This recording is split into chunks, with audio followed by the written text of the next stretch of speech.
22 अप्रैल को पहलगाम में जो आतंकी हमला किया गया उसमें 26 लोग मारे गए, 17 लोग घायल हुए। उसके जवाब में भारत की तरफ से 9 मई को बदला लिया गया, 9 आतंकवादियों के ठिकानों को निशाना बनाया गया, जिसके बाद पाकिस्तान ने इसका रिटेलिएशन किया और भारतीय सीमा पर हमास स्टाइल में, जिस तरीके से आपने देखा होगा कि 2 साल पहले हमास ने इजराइल की सीमा में सैकड़ों ड्रोन्स मिसाइलें दागी थी, उसके बाद इजराइल के भीतर घुसा, वहां से इजराइल के लोगों को उठाकर बंदी बनाकर ले गया, जिसके बाद इजराइल ने लगभग गाजा को समाप्त कर दिया है, खत्म कर दिया। उसी स्टाइल में ये काम भी किया गया। लेकिन ये जो ड्रोन्स पाकिस्तान की तरफ से भेजे गए थे, मिसाइल्स पाकिस्तान की तरफ से भेजी गई थी, मिसाइल्स चाइना की थी और जो ड्रोन्स थे वो टर्की के ड्रोन्स थे। तुर्की फिलहाल पाकिस्तान के साथ कंधे से कंधा मिलाकर इस पूरे मामले में चल रहा है। सूत्रों के हवाले से खबर मिलती है कि लगभग 350 ड्रोन पाकिस्तान की सीमा से हिंदुस्तान पर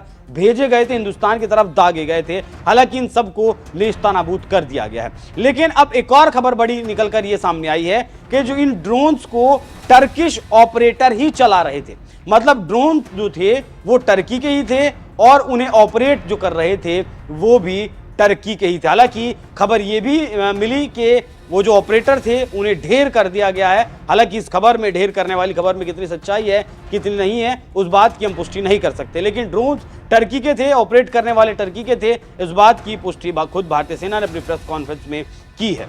पाकिस्तान ने 9 मई के बाद भारत के खिलाफ TB2 ड्रोन्स और YIHA ड्रोन्स का इस्तेमाल किया था। माना जाता है कि इन दोनों ही ड्रोन्स का इस्तेमाल लक्ष्य को खुद ब खुद नष्ट करने का होता है। मतलब जिस तरीके से आप कहें, जिस तरीके से पाकिस्तान अपने आतंकवादियों से फिदायीन हमला करवाता है, कोई भी आतंकी शरीर पर बम बांधकर कहीं भी फट जाता है, ठीक वैसे ही ड्रोन्स की बात होती है। ड्रोन्स के अंदर लगभग 15 किलो से 23 किलो तक विस्फोटक रखा जा सकता है।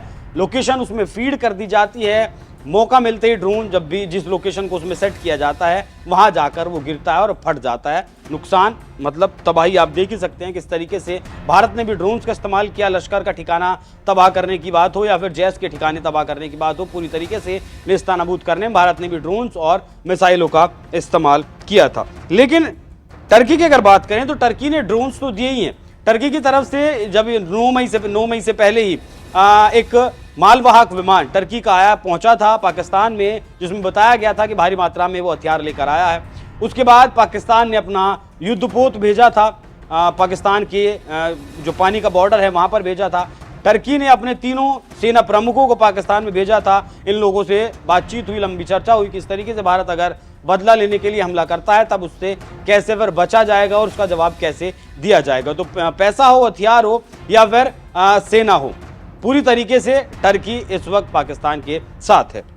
हालांकि तुर्की के जो राष्ट्रपति हैं एर्दोगन, उन्होंने जो आतंकवादी 100 से ज्यादा आतंकवादी मारे गए हैं भारत की कार्रवाई में, उन्हें श्रद्धांजलि भी दी है। तो आप समझ सकते हैं कि किस तरीके से आतंकवाद के साथ टर्की हो, अजरबैजान हो या फिर चाइना हो, तीनों देश बेफिक्री से ये पाकिस्तान के साथ खड़े हैं। जिस तरीके से पाकिस्तान आतंकवाद पाल रहा है, उसे आतंकवाद को पालने में ये लोग मदद कर रहे हैं। लेकिन भारतीय सेना की तरफ से ये बड़ी कार्रवाई है कि जो ऑपरेटर्स ड्रोन्स को ऑपरेट कर रहे थे उन्हें भी ढेर कर दिया है, मार गिराया गया है।